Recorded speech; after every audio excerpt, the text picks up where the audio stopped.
Morning news కి స్వాగతం. ముందుగా కేనైన్ ప్రేక్షకులకు అందరికీ ఉగాది పర్వదినాన ఉగాది శుభాకాంక్షలు. ఆంధ్రజ్యోతి పత్రిక గల 17 మంది మావోయిస్టుల మృతి. ఛత్తీస్గఢ్ లో సుకుమా జిల్లాల్లో ఎన్కౌంటర్. మృతుల్లో 11 మంది మహిళలు. డివిజన్ కార్యదర్శి గాయపడ్డ 4 డిఆర్జీ జవాన్లు. మావోయిస్టులు లొంగిపోవాలి అమిత్ షా అంటూ 12వ పేజీలోని వార్త. మొత్తం మీద మావోయిస్టు రహిత భారత్ గా చేస్తామంటూ బీజేపీ పార్టీ కంకణం కట్టుకున్నదని చెప్పుకోవచ్చు. మొత్తం మీద 6 నెలల లోపు దాదాపు సుమారు 200కు పైగా మావోయిస్టులు మృతి చెందినట్టు వార్త.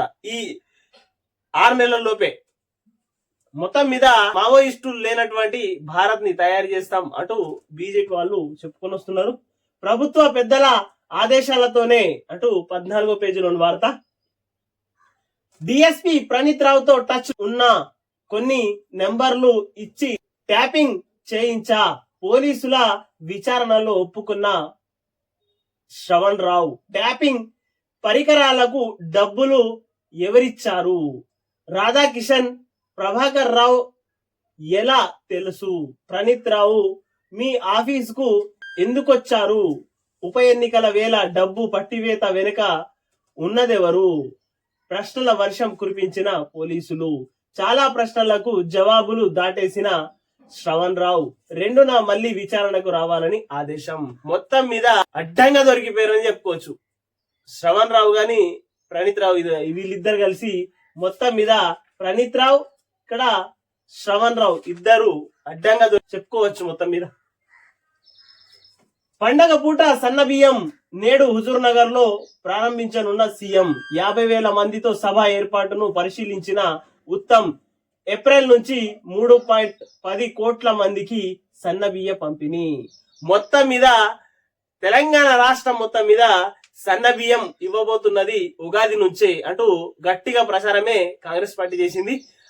అనుకున్నట్టు ఖచ్చితంగా ఇస్తామంటూ రేవంత్ రెడ్డి సర్కారు, ఆ తర్వాత ఉత్తమ్ కుమార్ రెడ్డి గట్టిగానే ప్రయత్నించి మొత్తానికైతే పేదలకందరికీ రేషన్ బియ్యం, సన్న బియ్యం ఇవ్వడానికి సర్కారు ముందుకొచ్చిందని చెప్పుకోవచ్చు.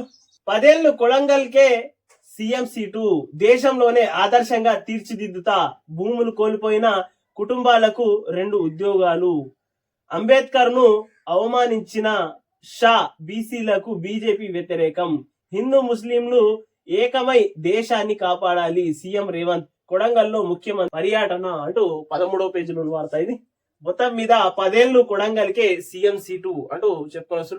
నువ్వు మంచిగా చేస్తే 10 ఏళ్లు కాదు రేవంత్ రెడ్డి సాబ్, మొత్తం మీద 40 ఏళ్లు కూడా కూర్చుండొచ్చు. మొత్తం మీద నీ పాలన మీద, ఆ తర్వాత కాంగ్రెస్ పాలన మీద ప్రజలకు మంచి నమ్మకం రావాలి. మంచి నమ్మకం వస్తే 10 ఏళ్లు కాదు 40 ఏళ్లు కూడా చేయొచ్చు అంటూ తెలంగాణ ప్రజలు అంటున్నారు. మయన్మార్ లో హాహాకారాలు.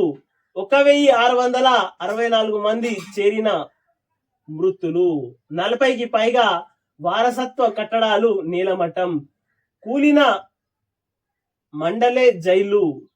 తెలియని ఖైదీల ఆచూకీ. విద్యుత్ స్లాబ్ కిందకి కిటకిట. 40 టన్నుల సహాయక సామాగ్రిని పంపిన భారత్ అంటూ 12వ పేజీలోని వార్త. మొత్తం మీద భయంకరమైనటువంటి భూకంపం వచ్చింది. అందులో 1,664 మంది ఇప్పటికే చనిపోయి ఉన్నారు. ఇంకా శిథిలాల కింద ఇంకా చాలా మంది ఉన్నారు అన్నట్టు వార్త. ఉగాది శుభాకాంక్షలు అంటూ ప్రజాపాలన మొదటి సంవత్సరం ప్రగతి బాట. సన్నబియ్య పంపిణీ ప్రారంభోత్సవం అంటూ ఇంత పెద్ద యాడ్ వేసుకున్నది. మొత్తం మీద కాంగ్రెస్ కు సంబంధించినటువంటి యాడ్ వేసింది ఇంత పెద్దగా.